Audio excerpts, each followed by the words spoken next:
Hello everyone, कैसे हो आप सब। आई होप आप सब अच्छे से होंगे। My name is Khan Shaukat and I again welcome you all to the triple S YouTube channel.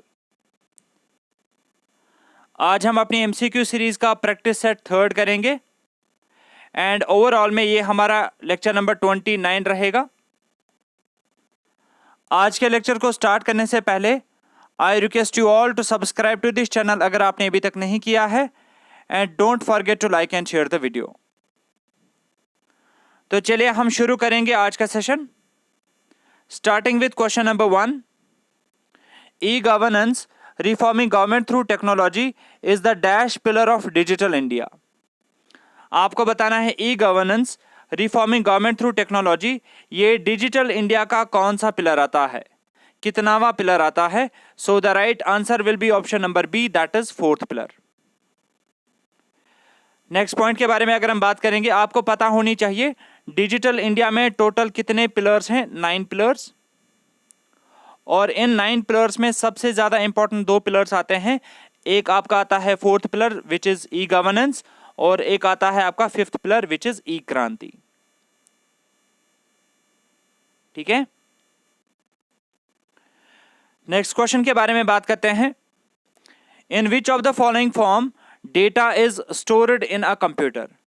आपको बताना है कि हम किस फॉर्म में डेटा को स्टोर करके रखते हैं कंप्यूटर्स में। Option number C will be the right answer, that is binary. Binary form का मतलब सिंपली क्या हो गया, जहां पे हम डेटा को स्टोर करके रखते हैं in the form of zeros and ones. बात करते हैं क्वेश्चन नंबर 3 के बारे में। In a slide what are the steps to insert a hyperlink. अगर आपको अपने पावर पॉइंट प्रेजेंटेशन की स्लाइड में हाइपरलिंक को इंसर्ट करना होगा तो उसके लिए आपको क्या स्टेप्स फॉलो करने पड़ेंगे। Option number A is control plus K, yes it is a way to insert a hyperlink in a slide. इसी पैटर्न पे अगर आप इंसर्ट टैब पे क्लिक करोगे वहां पे भी आपको हाइपरलिंक का एक ऑप्शन देखने को मिल जाता है, तो ये भी एक तरीका है हाइपरलिंक को इंसर्ट करने के लिए। So the right answer will be option number D, that is both A and B. Both of these are the ways to insert hyperlink in a slide. Next question के बारे में बात करते हैं। What is the full form of CSS? आपको बताना है कि CSS की full form क्या है। So the right answer of our question number 4 will be option A, that is cascading style sheets. आपको पता है जो भी हमारी वेबसाइट होती है ये किन की बनी हुई होती है, ये वेब पेज की बनी हुई होती है। और वेब पेज बनाने के लिए हम जनरली किसका इस्तेमाल करते हैं, HTML का इस्तेमाल कर लेते हैं। ठीक है, अब इसी वेब पेज को थोड़ा अट्रैक्टिव बनाने के लिए हम क्या करते हैं, CSS का इस्तेमाल कर लेते हैं, जिसकी फुल फॉर्म आती है कैस्केडिंग स्टाइल शीट्स। बात करते हैं क्वेश्चन नंबर 5 के बारे में। What is the full form of ASCII? आपको बताना है कि ASCII की फुल फॉर्म क्या है। So the right answer will be option number B, that is American Standard Code for Information Interchange. अब आप मुझे कमेंट सेक्शन में मेंशन करके बताएंगे कि what is the full form of BCD। ठीक है, चलो मैं यहीं पे बता देता हूं, that is Binary Coded Decimal। ठीक है, बात करते हैं क्वेश्चन नंबर 6 के बारे में। What is the full form of ESS? आपको बताना है कि ESS की फुल फॉर्म क्या है in context of information system. Information system के रेस्पेक्ट में ESS की फुल फॉर्म क्या है। Option number A will be the right answer, that is executive support system. ठीक है, जो भी हमारे इंफॉर्मेशन सिस्टम्स के कुछ टाइप्स हम इस्तेमाल करते हैं। एक आता है आपका TPS यानी कि ट्रांजैक्शन प्रोसेसिंग सिस्टम, एक आपका आता है MIS मैनेजमेंट इंफॉर्मेशन सिस्टम, तीसरा इसमें आता है DSS डिसीजन सपोर्ट सिस्टम, और एक और आता है ESS यानी कि एग्जीक्यूटिव सपोर्ट सिस्टम। ठीक है, TPS पे भी ऑलरेडी क्वेश्चन आया हुआ है एग्जाम में। TSS के रिलेटेड भी ऑलरेडी एग्जाम में क्वेश्चन आया हुआ है, इसीलिए मैंने आपको बताया कि ESS क्या है, इसकी फुल फॉर्म क्या है, that is executive support system. हो सकता है अब इसमें से भी क्वेश्चन देखने को आपको मिल जाए। बात करते हैं क्वेश्चन नंबर 7 के बारे में। मैच द फॉलोइंग, आपको क्या करना है, इनको मैच कर लेना है। सबसे पहला ऑप्शन आता है ऑपरेटिंग सिस्टम। आपको देखना है यहां से ऑपरेटिंग सिस्टम कौन सा हम इस्तेमाल करते हैं, दैट इज विंडोज। तो ऑप्शन 1 जो है ये डी के साथ मैच हो जाएगा, ठीक है। अब आप देखोगे यहाँ पे 1B के साथ मैच हो रहा है, ये ऑप्शन कैंसिल हो जाएगा। यहाँ पे 1C के साथ मैच हो रहा है, ये ऑप्शन भी क्या हो जाएगा, कैंसिल हो जाएगा। इसी पैटर्न पे सर्च इंजन हम कौन सा इस्तेमाल करते हैं, Google will be the right answer. तो 2 का आंसर क्या आ रहा है, ए, ठीक है। तो ये वाला ऑप्शन भी क्या हो जाएगा, cancel. Option number D will be the right answer. और वेब ब्राउजर हम कौन सा इस्तेमाल करते हैं, वेब ब्राउजर यहाँ पे कौन सा आता है, सफारी। और सफारी किन का वेब ब्राउजर है, ये एप्पल का है, ये पॉइंट भी आपको पता होनी चाहिए। और एंटीवायरस इनमें से कौन सा है, दैट इज AVG, जिसकी फुल फॉर्म क्या है, anti virus guard, anti virus guard, ठीक है। बात करते हैं नेक्स्ट क्वेश्चन के बारे में। Which of the following MS Excel function is used to remove extra spaces from the /string? आपको बताना है कि हम कौन सी फंक्शन इस्तेमाल करते हैं MS Excel में एक्स्ट्रा स्पेसेस को रिमूव करने के लिए। So the right answer for question number 8 will be option C, that is trim function. बात करते हैं क्वेश्चन नंबर 9 के बारे में। Param is an example of which of the following, आपको बताना है कि परम किसकी एग्जाम्पल है, personal computers, super computers, laptops, PDA। So the right answer for question number 9 will be option B, that is super computer. Comment section में आप मुझे mention करके बताइए इंडिया का जो पहला सुपर कंप्यूटर था उसका नाम क्या था। और इसी पैटर्न पे PDA की फुल फॉर्म क्या है, that is personal digital assistant,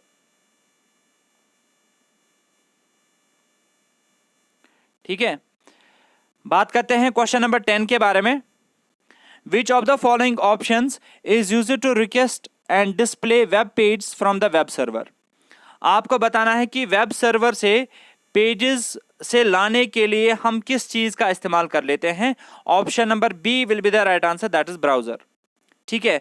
हम क्या करते हैं, कोई भी वेब ब्राउजर ओपन कर लेते हैं, वहां पे अपना URL डालते हैं और वो रिक्वेस्ट जाती है किसको, वेब सर्वर को, और वहां से हमें देखने को मिल जाते हैं, डिस्प्ले हो जाते हैं क्या, वेब पेज, ठीक है। बात करते हैं क्वेश्चन नंबर 11 के बारे में। By default what is the minimum and maximum font size visible on the font toolbar of MS Word 2016? आपको बताना है कि MS Word 2016 में minimum and maximum font style या फॉन्ट साइज कितना विजिबल होता है फॉन्ट टूल बार में। Option number A will be the right answer, that is 8 and 72, ठीक है। मिनिमम कितना आता है 8 और मैक्सिमम कितना आता है 72। बात करते हैं क्वेश्चन नंबर 12 के बारे में। What is the full form of A2DP, आपको बताना है A2DP की फुल फॉर्म क्या है। असल में ये जो यहाँ पे A2 आ रहा है ना, इट इज AADP, ठीक है। अब यहाँ पे A 2 बार आ रहा है, इसीलिए अब हम इसको क्या बोलते हैं, A2, ठीक है। So the right answer for question number 12 will be option number C, that is advanced audio distribution profile. As it is आप ये वाला पॉइंट भी याद रखोगे। नेक्स्ट क्वेश्चन के बारे में बात करते हैं। Which field of computer allows the placement of applications and services on a distributed network using virtualized resources? आपको बताना है कि हम कंप्यूटर साइंस का कौन सा फील्ड इस्तेमाल करते हैं, ठीक है, अपनी एप्लीकेशंस को एंड सर्विसेज को एक डिस्ट्रीब्यूटेड नेटवर्क पे रखने के लिए, जिनको हम बाद में कभी भी एक्सेस कर सकते हैं। Option number D will be the right answer, that is cloud computing, ठीक है। और IoT की फुल फॉर्म क्या है, that is internet of things. ये पॉइंट भी आपको पता होनी चाहिए, इंटरनेट ऑफ थिंग्स। इस क्वेश्चन का जो करेक्ट आंसर रहेगा that will be option number D. Next question के बारे में बात करते हैं। When 0,1 or 2 inputs given to and or gate, then the outputs are dash and dash respectively. आपको बताया जा रहा है अगर आपके पास दो इनपुट्स आ रहे हैं 0 and 1 और ये दोनों इनपुट्स हम पास करते हैं एंड गेट को और गेट को, आपको बताना है कि रिजल्ट क्या आएगा। ठीक है, अगर मैं यहाँ पे एंड गेट के बारे में थोड़ा बहुत आपको समझाने की कोशिश करूंगा। एंड गेट में लेटर से अगर हमारे पास दो इनपुट्स होंगे, या वो दो इनपुट्स 0 0 हो सकते हैं, या 0 1 हो सकता है, या 1 0 हो सकता है, या 1 and 1 हो सकता है। एंड गेट के केस में रिजल्ट तभी 1 आ जाएगा जब सारे के सारे इनपुट्स का वैल्यू क्या होगा 1। तो यहाँ पे रिजल्ट आएगा 1 क्योंकि यहाँ पे हर जगह पे इनपुट में हमें क्या आ रहा है 1 और बाकी जगहों पे क्या आ जाएगा 0। This is the property of the and gate. और इसी पैटर्न पे अगर हम और गेट की बात करेंगे, अगर हमारे पास 4 इनपुट्स आ रहे हैं, 4 इनपुट सीक्वेंसेस आ रहे हैं 0 0 0 1 1 0 एंड 1 and 1, और गेट हमें रिजल्ट देता है 0 ओनली अगर दोनों इनपुट्स क्या होंगे 0, बाकी हर एक केस में ये हमें रिजल्ट क्या देता है 1। ये पॉइंट आपको पता होनी चाहिए। अब हमारे पास इनपुट क्या आ रहा है, यहाँ पे इनपुट सीक्वेंस यहाँ पे क्या आ रहा है 0,1। आपको देखना है 0,1 के केस में, 0,1 के केस में एंड गेट में रिजल्ट क्या आ रहा है 0, तो पहले एंड ही आ रहा है तो यहाँ पे क्या आ जाएगा 0। और 0,1 के केस में और गेट में रिजल्ट क्या आ रहा है 1, तो यहाँ पे वैल्यू क्या आ जाएगा 1। So the right answer of our question number 14 will be option B, that is 0,1। बात करते हैं क्वेश्चन नंबर 15 के बारे में। बेसिक सा क्वेश्चन है, MAC address is dash bit in length. आपको बताना है कि मैक एड्रेस जो है ये कितने बिट का एड्रेस होता है। मैक की फुल फॉर्म क्या है, that is media access control physical address जिसको हम बोलते हैं, ये कितने बिट का होता है। Option number C will be the right answer, that is 48 bits. और इसको हम जनरली रिप्रेजेंट करते हैं हेक्साडेसिमल फॉर्मेट में, हेक्साडेसिमल फॉर्मेट में। ठीक है, बात करते हैं नेक्स्ट क्वेश्चन के बारे में। What is the full form of Yahoo. आपको बताना है YAHOO की फुल फॉर्म क्या है। So the right answer of our question number 16 will be option A, that is yet another hierarchical officious oracle. As it is आप ये वाला point भी याद रखोगे। नेक्स्ट क्वेश्चन के बारे में बात करते हैं। Which layer of OSI model is responsible for end-to-end और process-to-process connectivity? आपको बताना है कि OSI मॉडल की कौन सी लेयर रेस्पॉन्सिबल होती है प्रोसेस टू प्रोसेस कनेक्टिविटी के लिए या एंड टू एंड कनेक्टिविटी के लिए। So the right answer of our question number 17 will be option B, that is transport layer. ठीक है, तो ट्रांसपोर्ट लेयर, मैं कुछ इंपॉर्टेंट पॉइंट्स यहाँ पे आपको और बता देता हूँ। कल मैंने आपको बताया था कि नेटवर्क लेयर पे हम क्या ऐड कर लेते हैं, IP address, it deals with IP addressing. और ट्रांसपोर्ट लेयर पे हम ऐड कर लेते हैं पोर्ट नंबर्स। ठीक है, और डिजायर्ड प्रोसेस तक पहुंचाने के लिए हम क्या करते हैं, किसका इस्तेमाल करते हैं, पहुंचने के लिए पोर्ट नंबर का इस्तेमाल कर लेते हैं। ठीक है, आईपी एड्रेस की मदद से हम क्या कर पाते हैं, पहले डिजायर्ड नेटवर्क तक पहुंच पाते हैं, डिजायर्ड नेटवर्क तक पहुंच पाते हैं, और होस्ट आईडी बिट्स का इस्तेमाल करके हम होस्ट आईडी तक पहुंच पाते हैं। ठीक है ना, होस्ट डिजायर्ड होस्ट तक पहुंच पाते हैं। ठीक है, और डिजायर्ड प्रोसेस तक पहुंचने के लिए बाद में हम किसका इस्तेमाल करते हैं, पोर्ट नंबर का। और पोर्ट नंबर हम किस लेयर पे ऐड कर लेते हैं, ट्रांसपोर्ट लेयर पे। ये पॉइंट आप याद रखोगे। बात करते हैं क्वेश्चन नंबर 18 के बारे में। The given symbol is used for dash in the flow chart. सबसे पहले आपको पता होनी चाहिए कि फ्लो चार्ट क्या है। ये एक डायग्रामेटिक रिप्रेजेंटेशन होती है किसी भी एल्गोरिथम की। ठीक है, अब आपको बताना है कि ये सिंबल हम फ्लो चार्ट में किसके लिए इस्तेमाल कर लेते हैं। Option number D will be the right answer, that is decision making के लिए। इसको हम बोलते हैं डायमंड। ये वाली सिंबल हम इस्तेमाल करते हैं डिसीजन पर्पसेस के लिए, और ये वाला क्वेश्चन JSA के एक शिफ्ट में पूछा गया था। बात करते हैं क्वेश्चन नंबर 19 के बारे में। Which of the following is referred as a process of training a computer system to make accurate predictions when fed data? आपको बताना है गिवन आर द 4 ऑप्शंस, इनमें से कौन सा एक ऐसा प्रोसेस होता है जहां पे हम अपने कंप्यूटर को ट्रेन कर लेते हैं। जब भी उसको क्या करना होगा, एक्यूरेट प्रेडिक्शंस लेनी होगी, ठीक है, ताकि हमारा सिस्टम क्या करे, एक्यूरेट प्रेडिक्शंस ले ले, उसको हम बोलते हैं option number A, that is machine learning. ठीक है, बात करते हैं क्वेश्चन नंबर 20 के बारे में। In MS Word 2019 which of the following shortcut keys is used to close the document. आपको बताना है MS Word 2019 में अगर हमें अपने डॉक्यूमेंट को क्लोज कर लेना होगा तो हम उस पर्पस के लिए किस शॉर्टकट की का इस्तेमाल कर लेते हैं। Option number C will be the right answer, that is Ctrl+W। ये वाला क्वेश्चन भी JSA के एक शिफ्ट में पूछा गया था। और Ctrl+O हम इस्तेमाल कर लेते हैं किसी डॉक्यूमेंट को ओपन करने के लिए, Ctrl+S हम इस्तेमाल कर लेते हैं डॉक्यूमेंट को सेव करने के लिए, Ctrl+C हम इस्तेमाल कर लेते हैं सिलेक्टेड टेक्स्ट को कॉपी करने के लिए। ठीक है, बात करते हैं क्वेश्चन नंबर 21 के बारे में। When was CSC launched? आपको बताना है कि CSC को किस साल में लॉन्च किया गया था। CSC क्या है? It is a digital India initiative, or you can say it is a digital India scheme. ठीक है, डिजिटल इंडिया स्कीम। और ये स्कीम किस पर्पस के लिए लॉन्च की गई थी? ताकि हम इलेक्ट्रॉनिक सर्विसेज जो है हर एक गांव तक पहुंचा सके। ठीक है, और इसको लॉन्च किया था ministry of electronics and information technology ने। ठीक है, ये पॉइंट भी आप याद रखोगे। और इसको कब लॉन्च किया गया था? इट वाज लॉन्च्ड ऑन 1 जुलाई 2009। ठीक है, एज इट इज, आप ये वाला पॉइंट भी याद रखोगे। और CSC की फुल फॉर्म क्या है?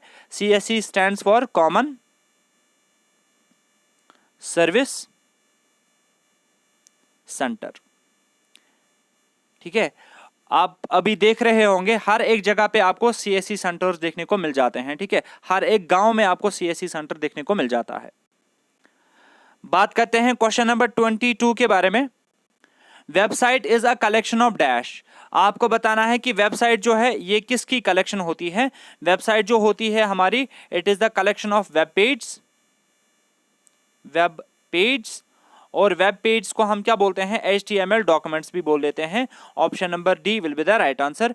और ये वाला क्वेश्चन लैब अटेंडेंट के एक शिफ्ट में पूछा गया था।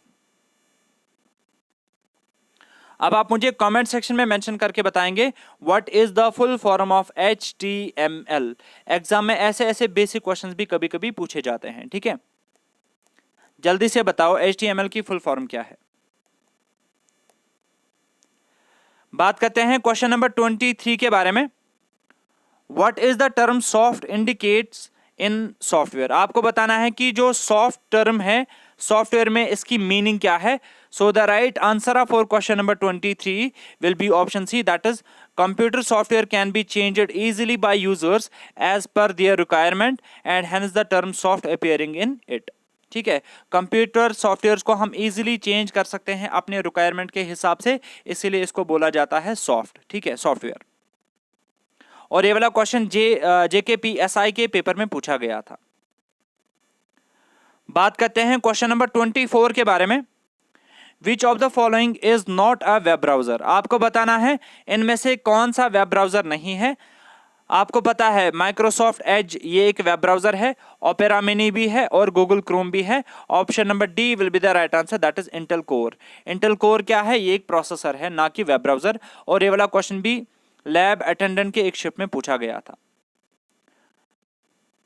बात करते हैं क्वेश्चन नंबर 25 के बारे में। In MS Word 2019, which of the following shortcut keys is used to increase the font size by 1 point? आपको बताना है MS Word 2019 में हम किस शॉर्टकट की का इस्तेमाल कर लेते हैं अपने फॉन्ट को 1 पॉइंट से इंक्रीज करने के लिए। So the right answer will be option number A, that is Ctrl+² closing square bracket. ठीक है, ये वाला क्वेश्चन भी जूनियर असिस्टेंट के एक शिफ्ट में पूछा गया था। बात करते हैं क्वेश्चन नंबर 26 के बारे में। Which of the following is not a mobile operating system. आपको बताना है इनमें से कौन सा मोबाइल ऑपरेटिंग सिस्टम नहीं है। ये वाला क्वेश्चन भी लैब अटेंडेंट के एक शीट में पूछा गया था। सबसे पहले अगर हम सिम्बियन की बात करेंगे ना, सिम्बियन क्या है, ये एक मोबाइल ऑपरेटिंग सिस्टम है। ये एक मोबाइल ऑपरेटिंग सिस्टम है और इसको डेवलप किया था किसने? Symbian operating system was developed by Psion. ठीक है, यहाँ पे पी साइलेंट रहता है। सायोन सॉफ्टवेयर ने इसको क्या किया था, डेवलप किया था। इसी पैटर्न पे सबको पता है एंड्रॉयड भी क्या है, ये भी एक मोबाइल ऑपरेटिंग सिस्टम है और ये किन का है? It was developed by Google. अगर हम बाडा की बात करेंगे, बाडा भी क्या है? It is again a mobile operating system और ये किसने डेवलप किया था? It was developed by Samsung, Samsung electronics. However option number C will be the right answer. यहां पे अगर आप देखोगे, आप इसको किसी और तरीके से प्रोनाउंस करोगे, लेकिन ये एक स्पेनिश टर्म है जिसको इंग्लिश में ट्रांसलेट किया जाता है या प्रोनाउंस किया जाता है एज मोहावे। ठीक है, आप इसको ऐसे याद रख सकते हो, मोहावे। ठीक है, इसको इस तरीके से इंग्लिश में प्रोनाउंस किया जाता है। ये क्या है? ये एक मोबाइल ऑपरेटिंग सिस्टम नहीं है, रादर ये क्या है? ये एक मैक ऑपरेटिंग सिस्टम है, मैशिंतोश ऑपरेटिंग सिस्टम है। ठीक है, ये पॉइंट भी आप याद रखोगे। बात करते हैं क्वेश्चन नंबर 27 के बारे में। Dash refers to the process of rearranging the files on the disk so that all data is adjoining. आपको बताना है उस प्रोसेस का नाम जहां पे हम अपनी फाइल्स को रीअरेंज कर लेते हैं डिस्क में। ठीक है, ताकि हमारा सारा डेटा क्या रहे? एडजॉइनिंग, यानी कि एक ही साइड से रहे। ठीक है, उस प्रोसेस को हम क्या बोलते हैं? Option number D will be the right answer, that is D fragmentation. ये वाला क्वेश्चन जूनियर सुपरवाइजर सबऑर्डिनेटर के एक शिफ्ट में पूछा गया था। नेक्स्ट क्वेश्चन के बारे में बात करते हैं। 95, 98, NT, XP are some of the versions of which operating system. आपको बताना है 95, 98, NT एंड XP जो है ये किसके वर्जन्स है, किस ऑपरेटिंग सिस्टम के वर्जन्स हैं? Option number B will be the right answer, that is Windows. ठीक है, सबने सुना होगा Windows XP, Windows NT, Windows 95, Windows 98। ये क्या है? These are all Windows operating system versions. ये वाला क्वेश्चन भी जूनियर असिस्टेंट के एक शिफ्ट में पूछा गया था। बात करते हैं आज के सेकंड लास्ट क्वेश्चन के बारे में। The Union government has launched e-Rakam portal to provide a platform for farmers to sell agricultural produce. सारा का सारा डेटा हमें यहाँ से दिया जा रहा है। बोला जा रहा है कि यूनियन गवर्नमेंट ने या सेंट्रल गवर्नमेंट ने एक स्कीम लॉन्च की थी जिसका नाम था ई-रकम। ठीक है, जो कि क्या करके देता है? एक प्लेटफॉर्म प्रोवाइड करके देता है फार्मर्स को, जहाँ पे वो अपने एग्रीकल्चरल प्रोड्यूस को सेल कर सकते हैं थ्रू ऑक्शन। ठीक है, अब आपको बताना है कि what is the full form of e रकम। ई रकम की फुल फॉर्म आपको बता देनी है। So the right answer for question number 29 will be option A, that is e Rashtriya Kisan agri Mandi. As it is आप ये वाला पॉइंट याद रखोगे, जहां पे जब भी आप अपने एग्रीकल्चरल प्रोड्यूस को सेल करोगे तो आपको डायरेक्ट पेमेंट मिल जाती है विदाउट एनी इंटरमीडिएटरी। ठीक है, बात करते हैं आज के सेशन के लास्ट क्वेश्चन के बारे में। In MS PowerPoint 2019, which of the following shortcut key is used to open the replace dialog box? आपको बताना है MS PowerPoint 2019 में हम किस शॉर्टकट की का इस्तेमाल कर लेते हैं रिप्लेस डायलॉग बॉक्स को ओपन करने के लिए। So the right answer for question number 30 will be option C, that is Ctrl+H। As it is आप ये वाला पॉइंट भी याद रखोगे और ये भी JSA के एक शिफ्ट में पूछा गया था। तो होपफुली आज के सारे क्वेश्चंस आपको अच्छे से समझ में आ गए होंगे। इन केस कहीं पे कोई भी डाउट आता है आप वो कमेंट सेक्शन में मेंशन करके बता सकते हैं। नेक्स्ट लेक्चर में मैं उसको क्लियर करने की कोशिश करूंगा। Hope you like the session. अगर अच्छा लगा do hit the like button. मिलते हैं नेक्स्ट लेक्चर में। Till then take a very good care of yourself and